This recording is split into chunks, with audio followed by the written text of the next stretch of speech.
Day 278, Return, Nehemiah 10, Esther 9 through 11, Proverbs 21 verses 13 through 16. Let's begin. Nehemiah 10. And the signatories were Nehemiah, the cupbearer, the son of Hakaliah, and Zedekiah. Sariah, Azariah, Jeremiah. Pashur, Amariah, Malchijah. Haddish, Shebaniah, Malach. Haram, Mirmath, Obadiah. Daniel, Ginnathan, Baruch. Meshullam, Abijah, Mijamin. Maziah, Bilgai, Shemaiah. These were the priests. And the Levites were Jeshua, the son of Azaniah, Binnui of the sons of Henadad, Kadmiel. And their brothers, Shebaniah, Hodiah, Kelita, Peliah, Hanan. Micah, Rehab, Hashabiah. Zachar, Sherebiah, Shebaniah. Hodiah, Bani, Beninu. The heads of the people were Parash, Pahath-Moab, Elam, Zatu, Bani. Buni, Azgad, Bibe. Adonijah, Bigvai, Aden. Ater, Hezekiah, Azar. Hodiah, Hazum, Bazai. Hariph, Anathoth, Nebai. Magpish, Meshullam, Hazar. Meshizabel, Zadok, Jadua. Pelatiah, Hanan, Ananiah. Hozhi, Hananiah, Hashub. Halahesh, Pilha, Shobek. Rehum, Hashabnah, Messiah. Ahiah, Hanan, Anan. Malach, Haram, Baanah. And the rest of the people were the priests, the Levites, the gatekeepers, and the singers, the temple servants, and all who had separated themselves from the peoples of the lands to the law of God, with their wives, their sons, and their daughters. All who were able to understand pledged on behalf of their brothers, with their nobles, and they came forward to promise and to swear that they would walk in the law of God, which he had given to the hand of Moses, the servant of God, that they would do and keep all the commandments of the Lord our God, and his judgments and his ceremonies.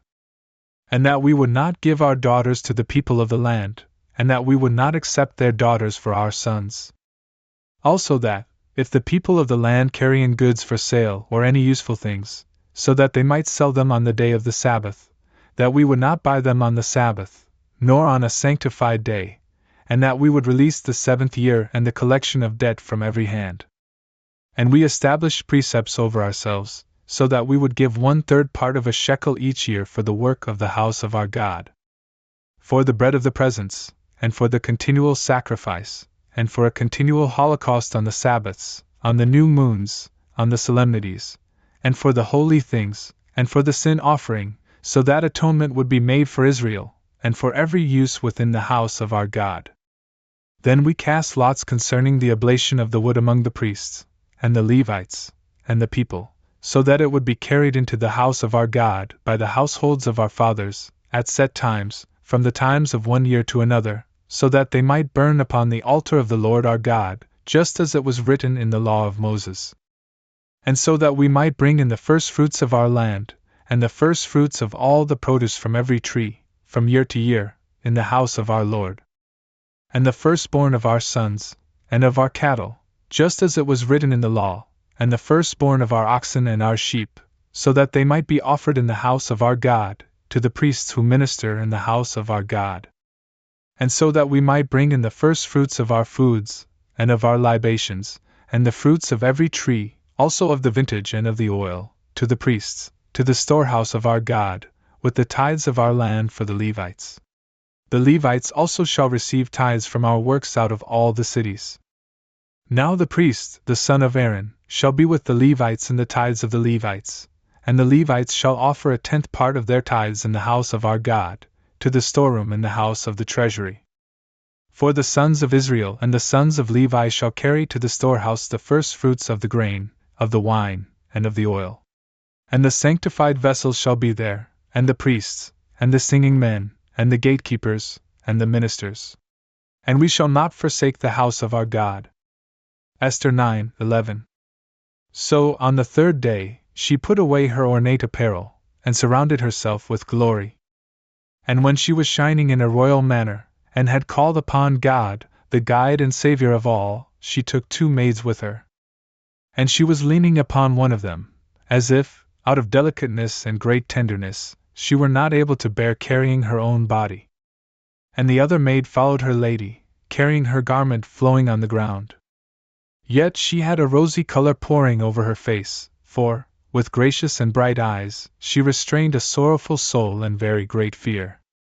And so, entering hesitantly through a series of doors, she stood opposite the king, where he sat upon his royal throne, clothed in royal robes, and shining with gold and precious stones. And he was terrible to behold. And when he had lifted up his face, and with burning eyes had shown the fury of his heart, the queen collapsed, and her color turned pale, and she rested her exhausted head upon her handmaid. And God changed the king's spirit into gentleness. Quickly and apprehensively, he leapt from his throne, and lifting her up in his arms until she came to herself, he coaxed her with these words: "What is the matter, Esther?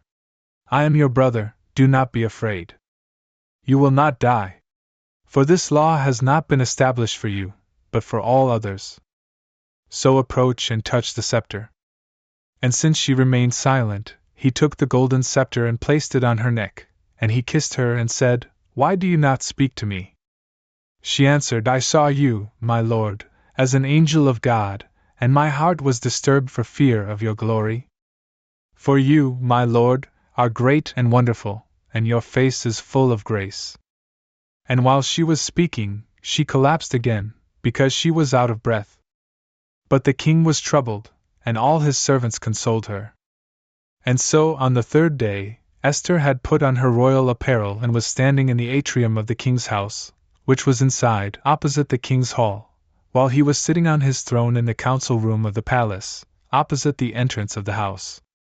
And when he saw Esther the queen standing there, she pleased his eyes, and he extended toward her the golden scepter, which he held in his hand, and she approached and kissed the top of his scepter.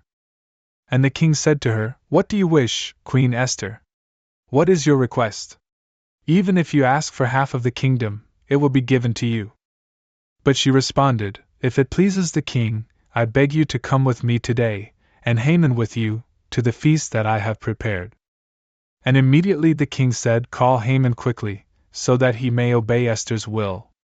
And so the king and Haman came to the feast, which the queen had prepared for them. And the king said to her, after he had drunk wine abundantly, "What are you asking for that should be given to you? And which things do you require? Even if you request half of my kingdom, you will obtain it." Esther answered him, "My petition and prayer is this.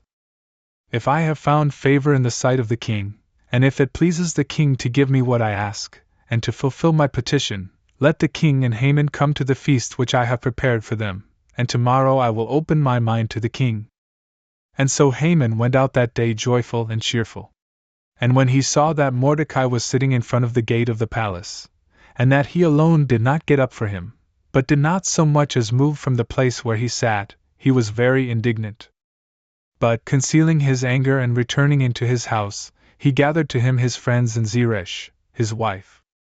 And he explained to them the greatness of his riches, and the influence of his sons, and how, with such glory, the king had elevated him above all his rulers and servants.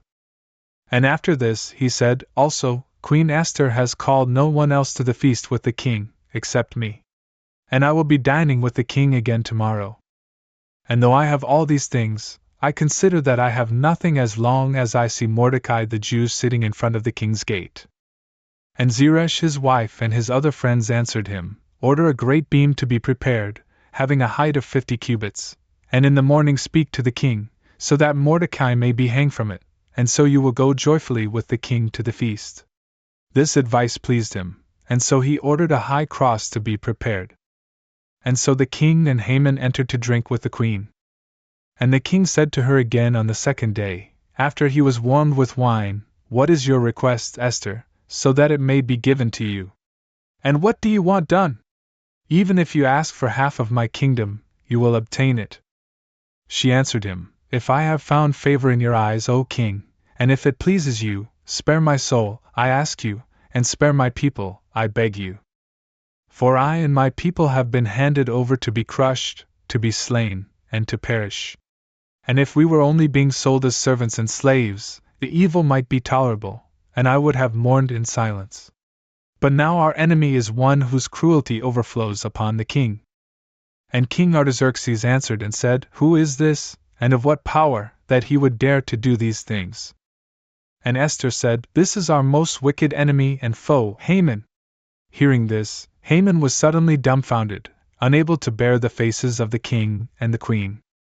But the king, being angry, rose up and, from the place of the feast, entered into the arboretum of the garden.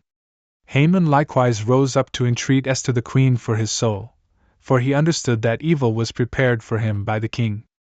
When the king returned from the arboretum of the garden and entered into the place of the feast, he found Haman collapsed on the couch on which Esther lay, and he said, And now he wishes to oppress the queen, in my presence, in my house.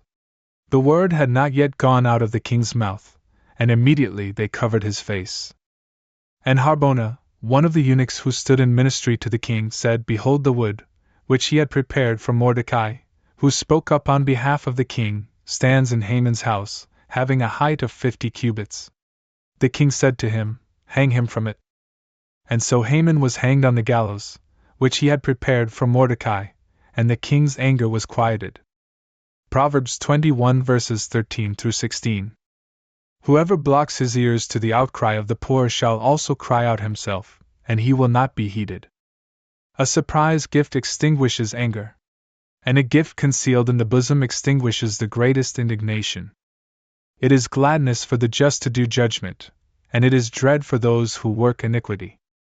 A man who wanders astray from the way of doctrine will linger in the company of the giants.